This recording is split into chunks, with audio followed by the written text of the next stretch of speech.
예, 안녕하세요. 테마 42 전통 접근 방법이에요. 사실 뭐 개관은 행정학의 전반적 개관이고요. 그다음에 전통 접근 방법은 밑에는 역사라든지 법률 제도론 쪽이에요. 자, 제가 왜 전통이라고 이름 붙였냐면은 사실 뭐 이름을 어떻게 붙이기가 좀 그랬고요. 행정학은 19세기 말에 나왔지만 행정현상은 그전에도 있었어요.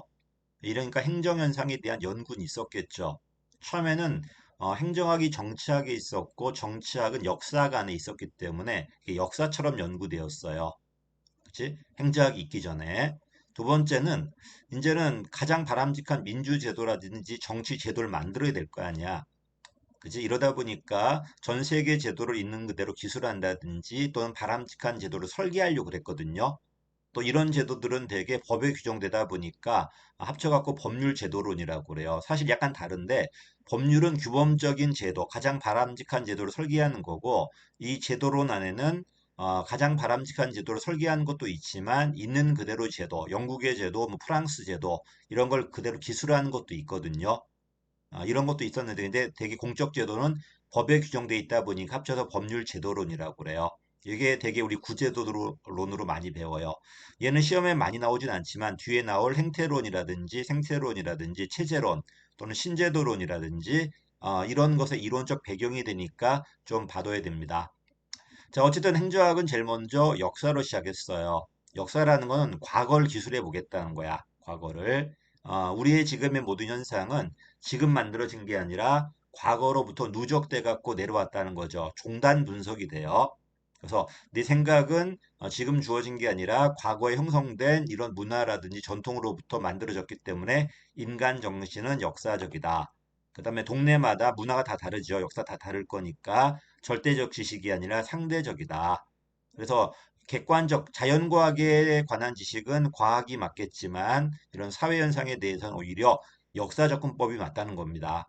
그래서 랑케와 카를 비교한다면은 이런 접근 방법은 카 개념이겠죠. 랑케는 실증주의잖아. 근데 얘는 그게 아니라 똑같은 현상이어도 떤 문화냐, 어떤 역사가 있는가에 따라서 다르게 해석될 수 있다는 겁니다.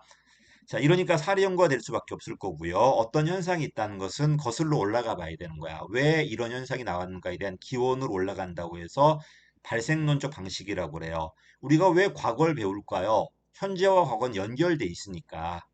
그러니까 과거를 이해해야지 현재를 이해할 수 있다는 거고, 현재를 이해하기 위해서는 반드시 과거를 봐야 된다는 겁니다. 그치? 어디나 적용되는 보편 법칙이 아니라 사회현상은 이렇게 해석학적으로, 역사적으로 이렇게 하자는 주장이 있었던 거예요. 자, 그 다음에 그러다가 이제 요게 나온 이유는 행정학이 정치학 안에 있었고, 정치학이 역사학 안에 있었기 때문에 이렇게 나왔던 겁니다.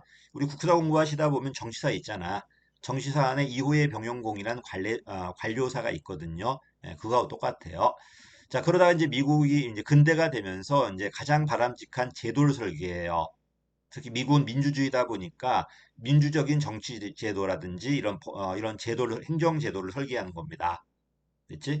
이러기 위해서 이제 다른 나라들의 모범적인 제도를 좀 베껴왔겠죠. 있는 그대로 기술하고 이걸 토대로 제일 바람직한 제도를 설계하려고 그랬을 거예요. 또 이런 제도는 공적 제도다 보니까 전부 다 헌법이나 법률에 전부 다 근거를 뒀을 겁니다. 됐지? 자, 그 다음에 이러니까 이거는요, 그냥 1조에 뭐가 있다, 2조에 뭐가 있다, 3조에 뭐가 있다, 이렇게 쭉 나열하는 방식이었어요.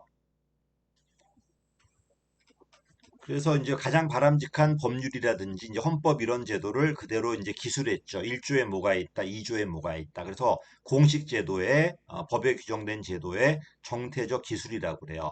이게 구제도론인데 이제 문제가 뭐냐면은 이 법률 제도에 1조 있다, 2조 있다 이게 중요한 게 아니라 이런 제도들은 다른 제도와 연결돼 있어요. 이런 상호작용 속에서 효과가 나오는 거거든요. 또 똑같은 제도여도 어떤 사람이 운영하는가에 따라 성과가 달라져요. 이런 걸 사람도 연구해 봐야 되고요. 또 제도와 제도의 관계도 봐야 되고요. 또 환경이 달라지고 문화가 달라져 버리면은 똑같은 제도인데 다르게 운영된단 말이야. 이러니까 제도 밖에 있는 환경도 봐야 되겠죠. 이러면서 누가 등장한다는 거야? 행태론이라든지 생태론이라든지 또는 신제도론 같은 게 등장하는 겁니다. 그래서 요 친구를 물어보는 문제는 거의 없지만은 나중에 어떤 그 행태론의 대두 배경이라든지 생태론이라든지 신제도론이라든지 배경으로 많이 나올 겁니다. 되게 구제도론을 배워요. 그러다가 이제 19세기 말에 드디어 행정학이 만들어지죠. 처음엔 엽관주의였잖아. 근데 엽관주의 폐해가 도시 문제를 해결 못하니까 실적이 필요했죠. 실적주의가. 그러다 보니까 정치와 행정을 분리시킨 다음에 행정은 정치가 아니라 경영이다, 관리다. 이게 바로 관리접근법, 정치행정이원론, 고전이론이에요. 그지? 내부 관리 기술을 어떤 주어진 정책, 주어진 법률을 집행하는 조직, 인사, 재무, 이 자원을 관리하는 기술행정학. 우리는 정치가 아니라 경영이다. 정치행정이원론, 공사행정이론론. 이러니까 정치가가 아니라 전문가를 영입할 수 있다. 목적은 효율성이나 효과성 같은 것들이다. 근데 대공황이 터졌죠. 현실적으로 정치가가 제대로 된 결정을 못 해줘요. 실질적으로 관료가 결정을 하고 의회가 승인한 형식이란 말이야. 또 내부에 머물지 않고 시장 실패라는 사회 문제 해결에 기여했잖아, 지금. 기능행정학, 정치행정 이론론. 그지? 목적이 다르니까 공사행정은 다르겠죠. 또 특히 관료가 결정을 한다는 것은 관료도 어때요? 정치인 못지않은 민주성이나 대표성이 필요하다는 거거든. 그러다 보니까 시민 참여라든지 이걸 강조할 거고 행정 통제 같은 것들, 행정 내부에도 다양한 의견이 들어올 수 있게 행정 내부의 다원주의를 강조했겠죠. 이게 정치 접근법이 왜? 우리 역할이 단순한 경영이 아니라 정치로 바뀌었기 때문에 이게 이제 고전이론과 신고전 또는 정치행정 이론론과 이원론과 이론론으로 배웠던 겁니다. 자, 다시 올라가서 어쨌든 법률 제도론이 있었어요. 근데 똑같은 제도여도 운영하는 사람이 달라지니까 다르게 운영된단 말이야. 그리고 그 당시에 심리학이 발달하고 경영학의 인간관계론이 발달했거든요. 이러니까 이게 사람을 연구한 이론이 우리한테 들어왔겠죠. 특히 정치행정 이론론이 앞에였는데 정치행정 이론론은 정체성의 위기를 갖고 와. 행정학이 정치학과 구별이 안 되거든요. 그래서 논리실중주의라는 철학 도입을 해요. 이거는 가치와 사실을 구분할 수 있다는 겁니다. 검증 가능성을 기반으로.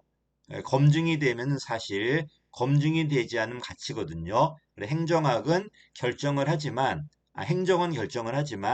행정학은 가치 결정은 연구하지 않고 사실 결정만, 그것도 사람 중심으로.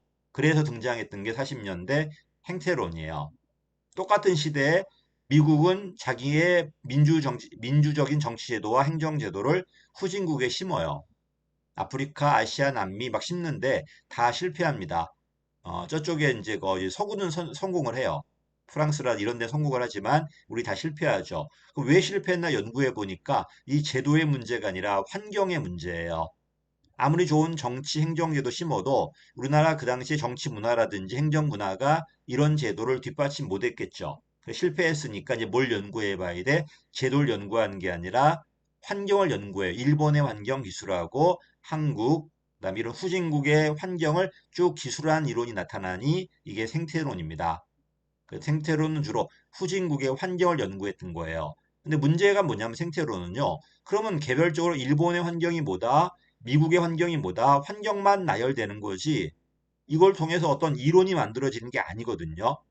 그치? 이러니까 이제는 뭐가 필요하다? 이런 모든 나라들을 비교할 수 있는 기준이 필요해.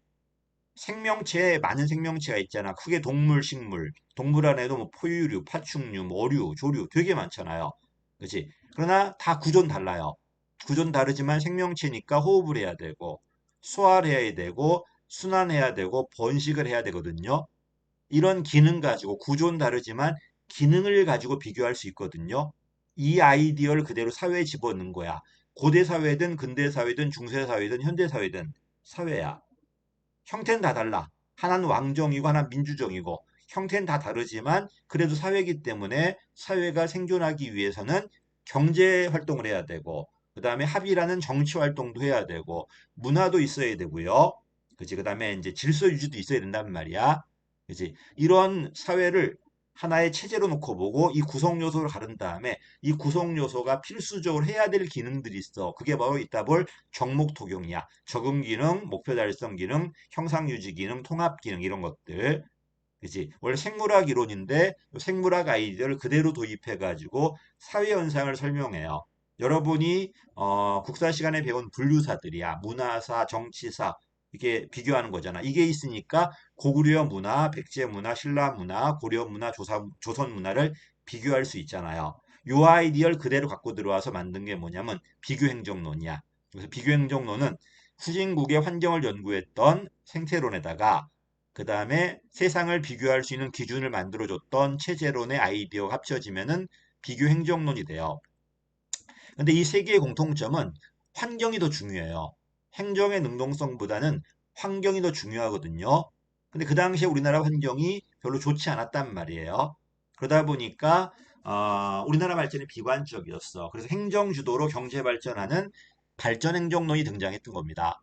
어쨌든 생태론은 주로 후진국 이론을 연구한 이론이었고요. 체제로는 어디나 적용되는 AGR을 가지고 근대부터 현대까지 모든 걸 다 설명하는 이런 보편적 이론을 만들려고 그랬는데 막상 설명해 보니까 안정된 선진국의 설명이 안 돼요. 그리고 이 두 가지 합쳐지면은 비교행정론, 선진국과 후진국, 개도국을 비교해 가면서 어디나 적용되는 보편적 이론을 만들려고 그래요. 그래서 행태론은 과학 이론이고 보편 이론 추구했고요. 생태론은 나라마다 다르다는 중보험 이론 문화론이고요. 체제론은 일반 이론 추구했지만 막상 설명해 보니까 선진국과의 설명이 안 됐고요. 비교행정론은 선진국과 후진국, 그다음에 개도국을 모두 비교해서 어디나 적용하고자 했던 과학적 이론을 만들려고 노력했던 겁니다. 그래서 이런 이론들이 주로 과학 이론들이에요. 그렇지?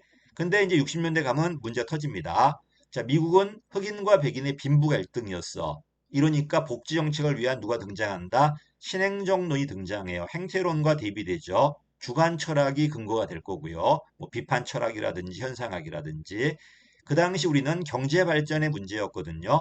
이러다 보니까 행정 주도로 경제를 발전시키고 모든 거 다 발전 못 시키니까 행정이 주도하고 불균형이죠. 또 경제 중에서도 주로 수출 산업, 그지? 이런 중공업 위주로 성장을 해요. 불균형 성장론을 바탕으로 경제를 발전시켰던 겁니다. 근데 이게 이제 뭐야? 올쇼크 계기로 정부 실패가 나타나요. 선진국은 복지병의 실패였고 우리는 개발 독재 실패였거든요. 그러면서 다시 시장 중심의 개혁으로 들어가야 돼, 안 들어가야 돼? 들어가겠죠. 이게 신공공 관리론이 될 겁니다. 80년대.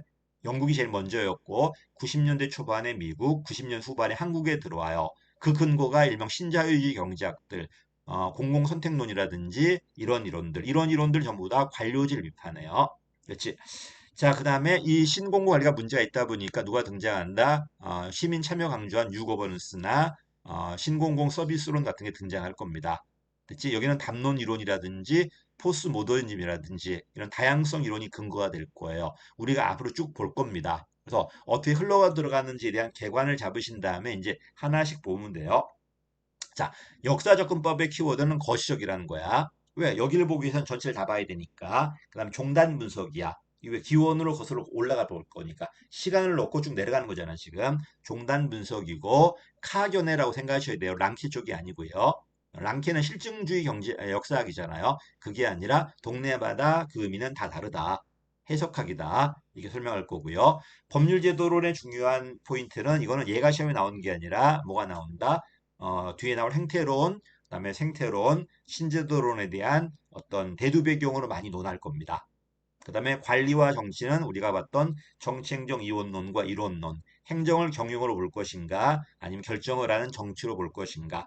경영이란 능률성만 중요하지만 정치란 민주성이 중요하다. 그 민주성 어떻게 확보할 건데 참여시켜라, 통제한다, 윤리 같은 것들 또는 행정 내부의 대표 관료제 같은 정치 다원주의 이런 걸 통해서 행정의 정치성을 대표하고자 했던 겁니다. 여기까지가 이제 제가 갖고 왔던 전통 접근법이에요. 그치. 그 다음에 이제 누가 나온다? 이제 행태론이 나오겠죠. 감사합니다.